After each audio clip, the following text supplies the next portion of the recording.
First of all, your comments are disgusting. I've served my country. I've served my country for 34 years. I find your comments disgusting as well. I've served my country for 34 years. And yes, I held a 5-year-old boy in my arms in back of that tractor trailer. I knelt down beside him and said a prayer for him because I knew what his last 30 minutes of his life were like. And I had a 5-year-old son at the time. What I've been trying to do my 34 years serving my nation is to save lives. So for you to sit there and insult my integrity and my love for my country and for children, that's why this whole thing needs to be fixed. These egregious and cruel conditions and policies are not accidental. Mr. Holman, during your time as acting ICE director, deterrence was the order of the day for you. The memo bears that out, exactly what you planned for.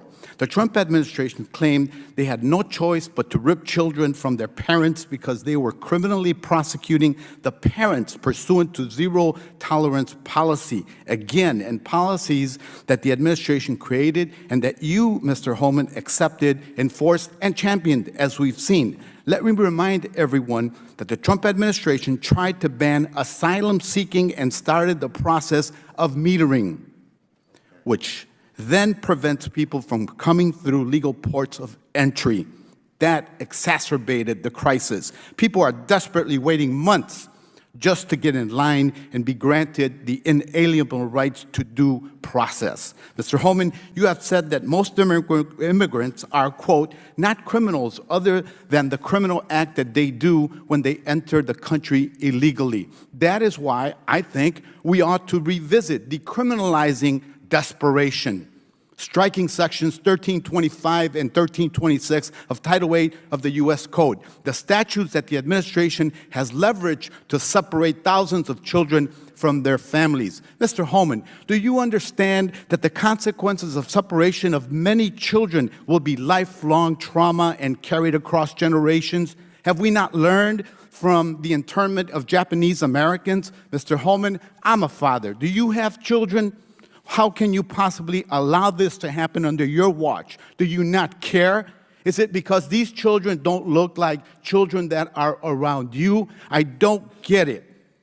Have you ever held a deceased child in your arms? First of all, your comments are disgusting.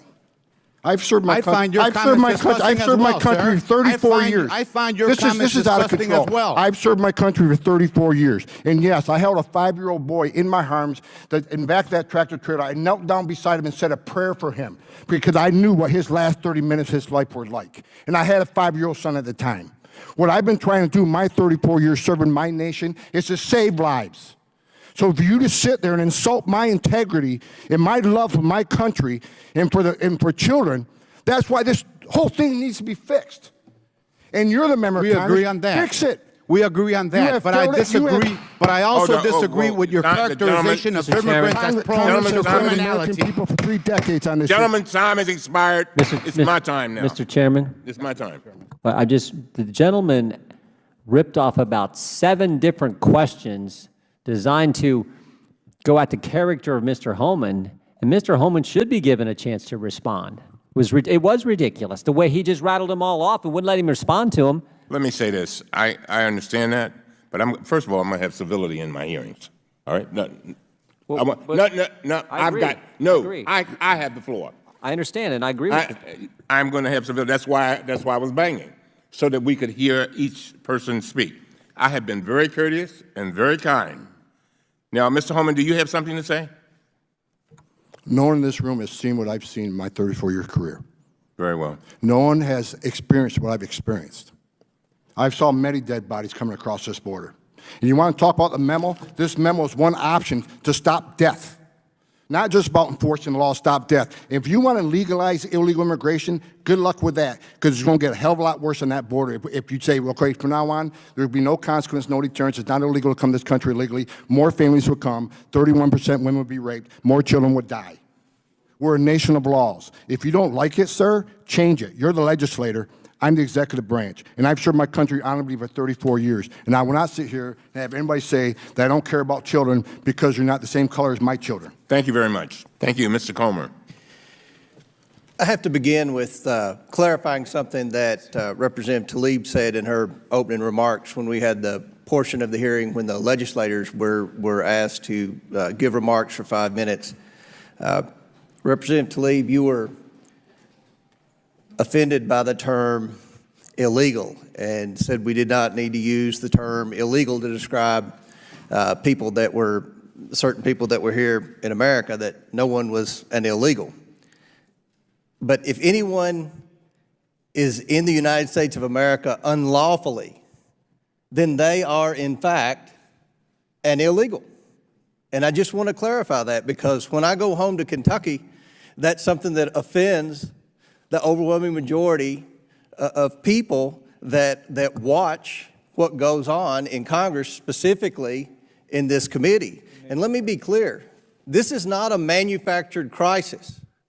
This is a problem that is getting worse every day. Yet this Congress continues to do nothing about the real problem at the border. What I have not heard today in this hearing is a real solution to the problem. Just letting people go freely when they cross the border illegally constitutes open border. We cannot have that in America. And let me quote Jay Johnson in an op-ed, and he was President Obama's Secretary of Homeland Security. He said that we cannot embrace a policy, and I quote, "not deport those who enter or remain in this country illegally unless they commit a crime.